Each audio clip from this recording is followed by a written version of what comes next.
है। अब कान खोलकर सुन लो।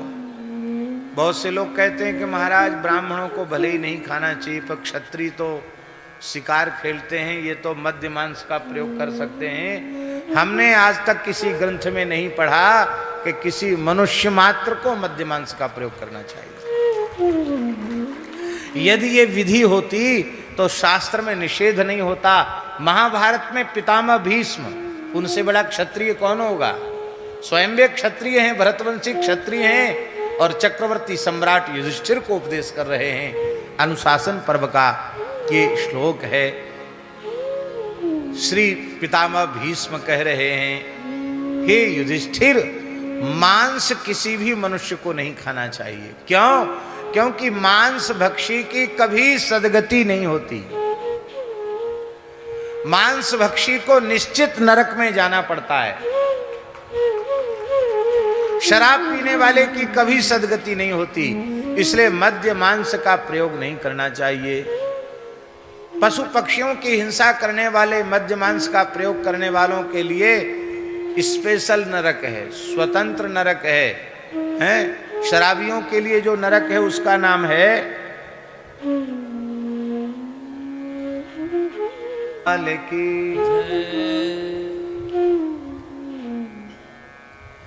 शराब पीने वालों को अयहपान नाम के नरक की प्राप्ति होती। भागवत के 5वें स्कंद में लिखा अयहपान। शराब पीने वाले व्यक्ति मरने के बाद नरक जाते हैं और लोहे को खौला करके, गरम करके, पिघला हुआ लोहा यमदूत उनका मुंह सड़ाइयों से फाड़ करके पिलाते हैं। कहते जिस स्वाद से तुमने मद्यपान किया, अब उसी स्वाद से गरम गरम खौलता हुआ लोहा पियो। आप लोग कहेंगे लोहा डालो तो मर ही जाएगा। नहीं, नरक में जो शरीर मिलता है वो यातना देह उसको कहते हैं। कष्ट तो इसी स्थूल शरीर के जैसा उसमें होता है।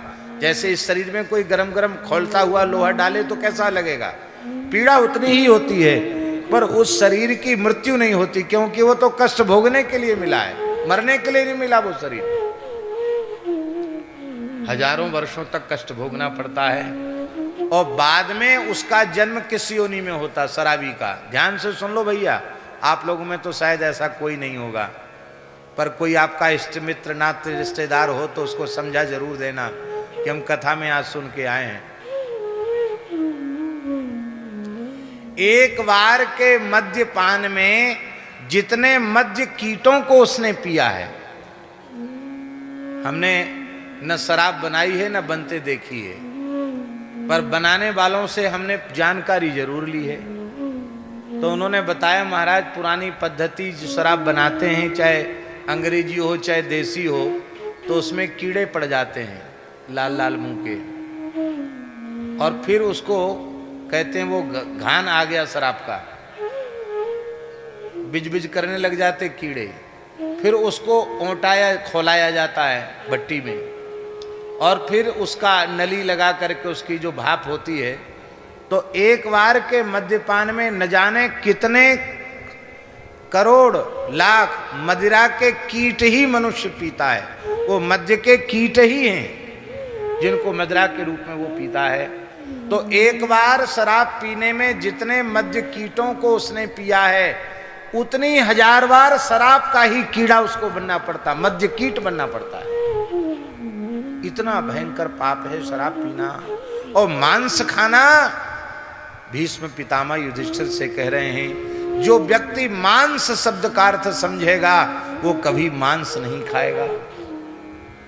मांस भक्षयते यस्मात् भक्षयिष्येतमप्यहम् एतन् मांसस्य मांसत्वम् अनुबुध्यस्व भारत।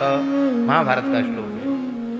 मांस शब्द में इसका विच्छेद क्या है, संधि विच्छेद क्या? माम और स। माम माने मुझे, सह माने वह। जब व्यक्ति किसी प्राणी का मांस खाता है, तो जिस प्राणी का मांस खाता है उसका आत्मा, उसका प्राण रोता है, और वो कहता है कि माम माने मुझे, सह माने वह मुझे खा रहा है तो मैं भी उसे छोड़ूंगा नहीं, मैं भी उसको खाऊंगा। इसलिए भैया मुर्गा खाओगे तो मुर्गा बनना पड़ेगा, अंडा खाओगे तो अंडा बनना पड़ेगा, बकरा खाओगे तो बकरा बनना पड़ेगा। एक बार दो बार नहीं, एक बकरे को खाया है तो उस बकरे के शरीर में जितने रोया हैं उतनी बार तुम्हें बकरे की योनि में जाना पड़ेगा, वैसे ही तुम्हारा हलाल किया जाएगा। इसलिए मांसाहार करना मानव देह के प्रति बहुत बड़ा पाप है, अत्याचार है। देखो एक बात हम आपसे पूछें, आप लोग पढ़े लिखे लोग हैं, शेर घास खाता है क्या? बोलो, आपने सुना कभी कि शेर घास चरे आया, हमारा खेत खा गया शेर? शेर घास नहीं चरता, गाय गौ माता घास चरती है, शेर घास नहीं चरता। क्यों नहीं चरता? उत्तर दे सकते हैं आप? भूखे मर जाएगा शेर, पर घास नहीं चर सकता। इसलिए नहीं चर सकता शेर घास क्योंकि घास उसका आहार नहीं है, परमात्मा ने उसका आहार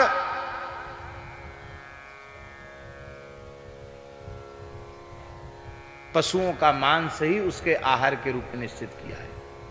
तो जो उसका आहार है वह वो करता है, घास नहीं खाता। क्या कोई शाकाहारी प्राणी कभी मांस खाता है? पशुओं की योनि में महाराज जी, आपने भेड़ को, बकरी को, गाय को, भैंस को कभी मांस खाते देखा? घोड़े को मांस खाते देखा?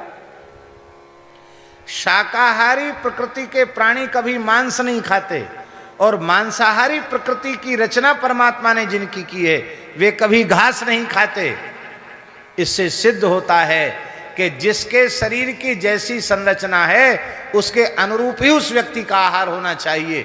ये बात हमारे ऋषि महर्षियों ने कही थी। इसको पाश्चात्य शरीर विज्ञान वाले लोग नहीं मानते थे, डॉक्टर लोग नहीं मानते थे, लेकिन अब स्वामी प्रज्ञानंद जी महाराज कह रहे थे कि अब यूरोप में लोग शोध कर रहे हैं शरीर विज्ञान पर, और विदेशी जो चिकित्सक हैं वे भी अब यह बात खुलकर स्वीकार करने लगे हैं कि भारतवर्ष के धर्म ग्रंथों में ऋषि मुनियों ने जो कहा था कि किसी भी मनुष्य को मांसाहार करना महापाप है, वो इसलिए कहा था क्योंकि मानव शरीर की संरचना के अनुरूप मांसाहार नहीं है।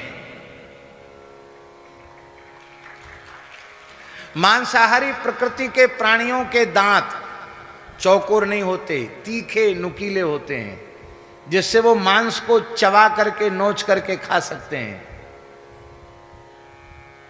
अब गाय के दांत देखो कैसे होते हैं, शेर के दांत अलग हैं, गाय के अलग हैं। अब अपने दांतों की तुलना करो, हमारे दांत भेड़िया कैसे हैं, कि कुत्ता जैसे हैं, कि शेर जैसे हैं, कैसे हैं दांत? बोलो, शाकाहारी शेफ में हैं दांत की मांसाहारी प्रकृति के दांत हैं हमारे? फिर मांसाहारी जो प्राणी होते हैं उनकी आंत केवल 4 मीटर की होती है, भोजन वाली आंत, और शाकाहारी प्राणियों की 32 मीटर की होती है। आप आंत को देख लो, मांसाहारी प्राणियों की आंत केवल 4 मीटर की होती है, और शाकाहारी गाय, हम लोग सब शाकाहारी प्राणी हैं, इन सब की आंत 32 मीटर की होती है। इसलिए 32 मीटर की आंत में अन्न जाता है और स्वाभाविक रूप से पच करके वो बाहर निकलता है। किंतु मांस जब 32 मीटर वाली आंत में जाता है तो अनेक रोग पैदा करता है, सड़न पैदा करता है, विकार पैदा करता है, कामुक विचार पैदा करता है। इसलिए अच्छा, मांसाहारी प्राणी जो भगवान ने बनाए हैं वे चाट करके पानी पीते हैं, घूट कर नहीं पीते हैं। आप शेर को पानी पीते देखा हो कभी?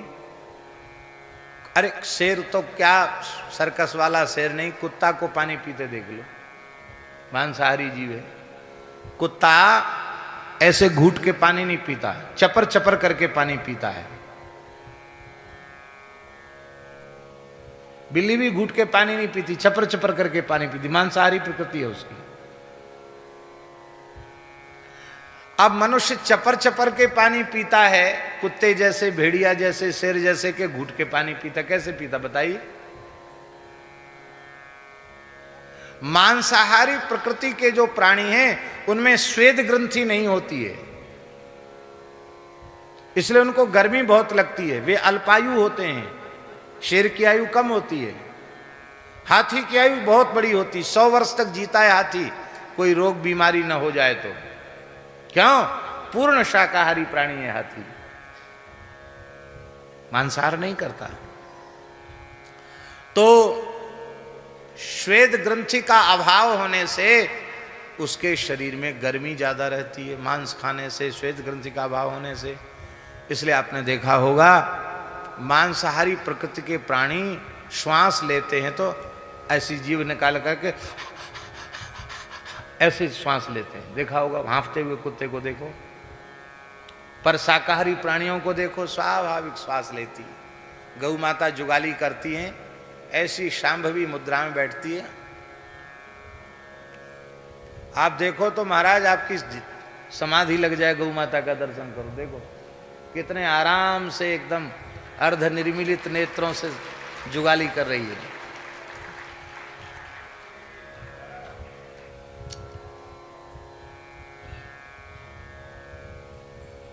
ये ऐसे श्वास नहीं लेते जैसे कुत्ता लेता है। तो अब अपने ऊपर घटाओ, मानव शरीर में मांसाहारी प्रकृति के प्राणियों की कोई बात मिलती नहीं है, इसलिए मानव देह शाकाहार के ही अनुरूप है। इसलिए मनुष्य को कभी मांसाहार नहीं करना चाहिए, कभी मद्यपान नहीं करना चाहिए, कभी मांसाहार नहीं करना चाहिए। जुआ और शराब, ये दो चीजें सर्वनाश करने वाली हैं। क्या जरूरत थी भगवान को 56 करोड़ यदुवंशियों को समाप्त कराने की? वो तो सब देवता ही तो थे, भगवान की सेवा में सहयोग करने के लिए आए थे, और भगवान को उन्हें भेजना था स्वर्गलोक मौसल मार्ग से। पर बहाना किस चीज का बना? बोले पीत्वाच मधुमयी रेयम, मादक पदार्थ उन लोगों ने पी लिया प्रभासक क्षेत्र में जाकर के, और झगड़ा शुरू हो गया। देखते देखते 56 करोड़ यदुवंशी मारे गए। ये इसलिए लीला भगवान ने करवाई कि देख लो, हमारे रहते रहते भी हमारे खानदान के लोग यदि अशुद्ध चीज पीते हैं, मादक चीज पीते हैं, तो मैं भी उन्हें बचा नहीं पाऊंगा, मेरे सामने लड़ भिड़ करके समाप्त हो जाएंगे। इसलिए किसी भी स्थिति में कभी शराब मत पियो। धर्मराज युधिष्ठिर साक्षात धर्म विग्रह हैं, धर्मावतार हैं। क्या आवश्यकता थी उनको धृतराष्ट्र के कहने पर जुआ खेलने की? धर्मात्मा मनुष्य जुआ खेलेगा? यही बात तो दुशासन, दुर्योधन, कर्ण, शकुनी यही बात तो कहते थे कि श्री कृष्ण की बड़ी महिमा गाते हैं, धर्मराज धर्मराज धर्मराज। काहे के धर्मराज? जुआ खेलने वाला धर्मराज हो सकता है क्या?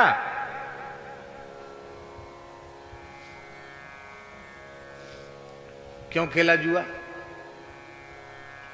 और जुआ भी खेला तो ऐसा जुआ खेला कि अपनी पत्नी तक को दांव पर लगा दिया। आश्चर्य की बात है, संसार में बहुत लोग जुआ खेलते होंगे, पर शायद अपनी गृहिणी को दांव पर लगाने वाला तो आज भी कोई जुआरी पैदा नहीं होगा। वो भगवान का काल था और धर्मराज युधिष्ठिर ने अपनी पत्नी द्रौपदी को दांव पर लगा दिया। कितने कष्ट का अनुभव किया, इतिहास साक्षी है। इसका तात्पर्य यह है, बड़े महापुरुष शिक्षार्थ ही हमारे सामने कोई घटना नाटकीय ढंग से प्रस्तुत कर